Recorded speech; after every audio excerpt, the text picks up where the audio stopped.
Hey y'all beautiful people. So while I'm sitting here getting unloaded, which is not gonna take too long, but I wanted to give y'all my January wrap-up book review. Look at me looking like alfalfa. Come on now here. If we all gonna stick up, let's all stick up. Child, but anyway, yeah, so I'm gonna give y'all my January wrap-up of reads, which I only had 6 books. So that's fine. And I'll put, like, I'm gonna show y'all the book, but then I can like put the actual picture of it on the screen. So the first one, this one I listened to, it was a short read. It's called Resting Scrooge Face by Meghan Quinn. This was cute. Like, it literally was like only, I don't know, 80 pages, 100 pages, something like that. What was their names? Child, I forgot. Forgot their names that they go quick. So you had, okay, yeah, you had Nola and Caleb. So apparently Nola and Caleb used to date or whatever. But you had Nola, which wanted to be, or wanted to explore, like, you know, the big city. And then you have Caleb that just always felt like he was basically, they stay in a small town and he just felt like a small town, you know, guy. And he also owns, I believe it's a hardware store or something like that. So, I mean, yeah, so they broke up because she wanted something else and he wanted to be where he was at. So she winds up coming back in town, basically, like, you know, take care of her grandma. And it's cute because Caleb writes a letter because it's Christmas time, and the letter is basically him, he signs it Resting Scrooge Face, and the letter is just basically him saying like how Christmas is BS and why everybody's so happy, you know, blase blase. So this old guy, I forgot his name, but he's like the mail guy or whatever. He happens to walk in the store, and at the same time he sees Caleb like ball the letter up and throw it in the trash. So he winds up taking the letter, the mailman winds up taking the letter, putting it in the envelope and giving it to Nola. Because Nola basically feels the same way. So now Caleb and Nola are writing each other letters back and forth, but they have no idea that it's them. She signs her letters as ho ho no.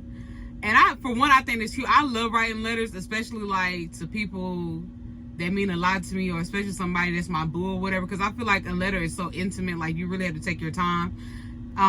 So that was, you know, I just thought that was so cute. Of course they, you know, wind up together.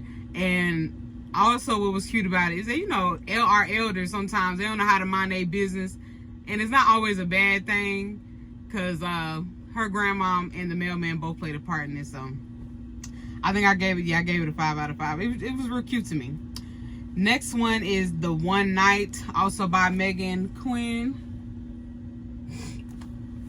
This where is their names? Hold on, because it's crazy I can remember the story. So this one is Cooper and Nora.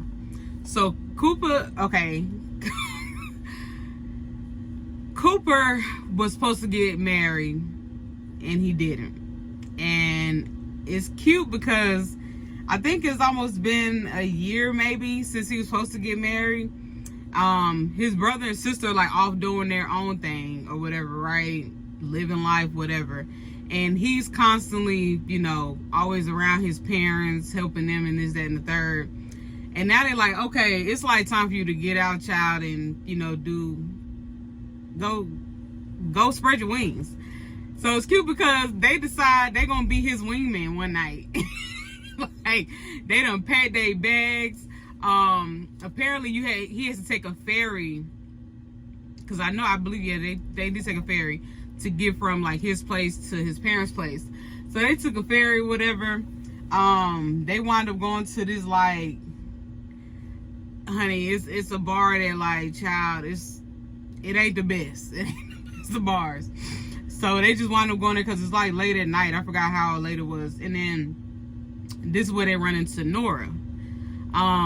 So they all know Nora. The parents give her a hug, this, that, and the third. And the way that they know Nora, I think because they all kind of like grew up together, but also Nora is his ex-fiance's best friend. Then the parents wind up sneaking out. They done took his dang on keys to his apartment, and they don't wind up sneaking out while him and Nora was, you know, having conversation. y'all can already kind of see where this is gonna go. And I'm like, in a world where people are constantly getting exposed for cheating on their partners, especially for messing with their partner's best friends, child, I was like, it was cool, you know, how they were catching up. She owns a bakery that wasn't too far from like where the bar that they were at. I think they wound up going to another bar as well and had like nachos there or something, and they wound up at her bakery. And I'm like, the story good because I mean, shit happens. Shit happens. I mean, I would never like want to partake in no shit like that. I wouldn't want my booze.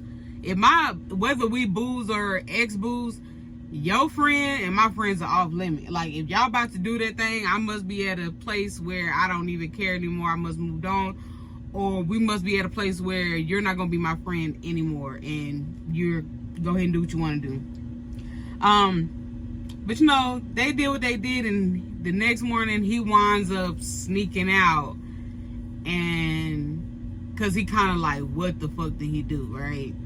And the story ends there. So it's kind of like, I gave this a 4 out of 5 because now you're at the point, to me, it's like you can come with your own ending. Did Nora, best friend, Cooper's ex-fiance find out? Like, now you can kind of write your own ending. But child, it was good for what it was worth. It also was a short read. I forgot how many pages, but it wasn't that long. The next one, which was part of my book club that I'm in, 1,000 Boy Kisses. Child, this book, so you have Poppy and Kristen. He's from, where is he from again? I forgot exactly where they came from. Oh, Norway. That's it. I was about to say Sweden, child. So he's from Norway. He moved over to Georgia. They moved to Blossom Grove, Georgia, when I think he was about 5. And the house that they moved next to, Poppy, also the same age, that's where, you know, she lived. And they you know, became fast friends. Some years later, Poppy's grandmother, which was like, they was like this, had passed away, and she gave her granddaughter Poppy a glass jar full of these pink hearts, and they always went on adventures together. So her grandmom last wish was like, she wanted her to go on an adventure of 1,000 boy kisses, like, and she had to write them down with who it was, where they were at, and how it made her feel. Like, just not no ordinary, you know, kiss, but it was like a kiss where her heart might have skipped a beat, or it felt like her heart was gonna bust out of her chest.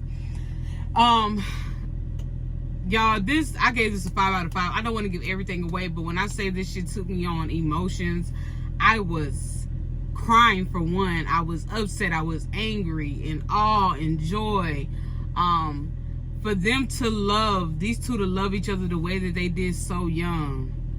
Oh my gosh. And then the fact that, like, especially with me knowing how watching my mom pass, you know, watching my mom, hearing my mom take her last breath, of course, like, I'm already emotional, but I just can't, I don't want to give it all the way, but y'all, when I say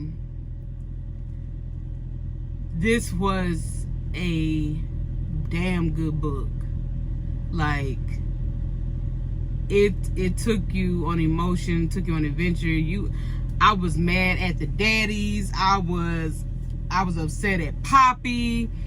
At the end, oh my gosh, it was so many beautiful things that happened at the end. But oh my gosh, like, I'm about to go ahead and wrap it up, and I'm gonna come back when I get to my next stop. I'm gonna tell you about the other 3 books. But y'all, that is a good book. Hey y'all, so I just stopped for the night. Let me go ahead and round up these last few books, so that way I'll be done, and before the sun go down all the way. So you have Meghan Quinn, Runaway Groomsman. Meghan Quinn has a lot of books on Kindle, on the Kindle app, that you can listen to. So this is about Sawyer and Fallon. Runaway Groomsman makes sense right there. Sawyer is the runaway groomsman. And I don't blame him. Like, to be honest, he should have never been a part of that dang on wedding at all. He's a screenwriter from Hollywood. And he was backstabbed, betrayed, all that shit. And like, even his agent was like, just go through with it. Like, nah, I would never tell nobody to go through with nothing like that after you've been hurt, you know what I'm saying, in such a way. Like, hell nah. Now Fallon used to be a nurse. I want to say down in Springs something, but she wound up moving to Canoodle, California, where she grew up at most of her life as well, to take over the Chavez for her grandpa who has Alzheimer's. Now, once Sawyer runs away, he goes to Canoodle just to hide out for a while, because you know how Hollywood is. Come to find out, Fallon and Sawyer actually went on a blind date. I don't know how long ago, but they went on a blind date. Sawyer does not remember her at all. I mean, when he went on a blind date with her, his brother set it up, and he was kind of in his phone, and he was heartbroken and stuff. So I don't totally blame him. But he finds out, of course, later on. Y'all, this story is I want to say it's almost close to 500 pages. I don't want to give everything away, but I think I gave it a 4 out of 5, and it is a really cute story. Almost like, I don't know if you want to call it like a second chance romance, because it's not like they really was together the first time, you know, but it's like how things come back around. And it also was nice how he was getting to know Sawyer. I mean, Sawyer was getting to know Fallon's grandpa, because he has Alzheimer's, and like I said, he was going around fixing up the property, because the cabins needed like an update, you know, that stuff needed to be fixed. And if Fallon couldn't get them fixed, her father was going to basically put the property up, the resort property, wherever you want to say, up for sale. And it was kind of fucked up about it to me is that these people in this town, guaranteed, you know, people don't grew up in this town, so, you know, people kind of old, they kind of established there. But it's like, y'all already know what's going on. Like, everybody should have kind of banded together to help this family, which everybody's been cool with, everybody known since kids and diapers and shit like that. Y'all should have been, you know what I'm saying, helping them. But, you know, everybody came together and pulled their part together. It's so much going on in this book, and it's so much cute stuff. It's so much heartfelt stuff. Like, Fallon's current boyfriend, he was cool and all, but he wasn't on it like Sawyer. Like, Sawyer might have, you know, be in Hollywood, screenwriter, but that man has a heart. And I'm gonna say this, her friend Jazz, the way that he let Jazz handle him, and he didn't, you know, book up or cuss her out, proud of him, because Jazz is the fucking villain to me here. Because I'm gonna tell y'all that Jazz slashed all his tires without having all the facts about certain things. And I don't know about y'all, I will slash my tires if I have to. But one thing for sure, two things for certain, before I do anything, I need to know the facts. I need to know cold hard facts. I need to make sure, I need to know without an ounce of doubt. Without an ounce of doubt, y'all. Because I do not want to be wrong. And that's all I'm going to say about that. But that book is really, really good. I mean, it's a whole bunch of stuff going on in there. Now, this one, okay, if it comes up. So the next one is Big Chicas Don't Cry. And then you have Where Wild Peaches Grow. I'm going to just put them on the screen because the thing ain't showing up. I gave them both 4 out of 5. They're both similar. Okay, they both have to deal with family things. So Big Chicas Don't Cry is about 4 cousins. They all basically all around like the same age. And one of them moves away because her father and mother split up. And they were all supposed to like keep in contact, but then it was like one thing led to another. The girl that moved away, the cousin that moved away, she what's her name, Marty, she kind of like stopped talking to them. So 15 years went by, And this is one of those things where when you assume instead of directly knowing, instead of people actually telling you or you asking the questions, you went 15 years without talking to your cousins. Now, I guarantee she talked to her grandma. She didn't live that damn far because sometimes she came and see her grandma when her cousins weren't around, right? And I don't know if her grandma knew. Well, I think this was her great grandma. Great grandma. I don't know if she knew some of the shit that happened, because I'm thinking like if the great grandma knew, she should have told Mari. So come to find out, Mari's mom was lying to her about her dad. And it's like, damn, there you go, 15 years down the drain for somebody that was supposed to love you, care for you, protect you, and ultimately you would think, be honest with you, that you lost 15 years with your cousins where y'all was like sisters. And I do love, and I listened to this book, this is another one you listen to, I love how the story is told from all four of their points of view.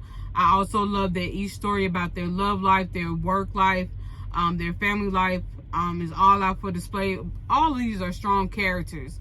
I can easily find myself a little bit in all of them, or at least understanding everybody's, point of view, or where they're coming from, or why they are in a certain situation. Child, I said, let me tell you one thing. It don't matter the race, ethnicity, nationality, whatever. Us women, damn near go through the same damn thing. So last but not least, like I said, the next book is Where Wild Peaches Grow. So Peaches, that's one of the main characters. I forgot her sister's name. I can't think her name, but yeah, the two sisters, they haven't talked in 20 years. Peaches talked to the grandma. I want to say maybe every weekend or whatever. So this one, I think, is they were born and raised in Natchez, Mississippi, and then Peaches winds up running away to Chicago, where her mother ran away to, or went to, because their mother and father, their father was a Rolling Stone. You know what I'm saying? He did what he wants to do. He was out there gambling and shit like that or whatever. And basically, the mother was just, sick of him. Peaches and her boo at the time, they were supposed to go away together, but he didn't show up, and Peaches wound up going, and she stayed away, Why did she came back? Because their father passed away. And this is once again one of those things where she ain't talked to her sister.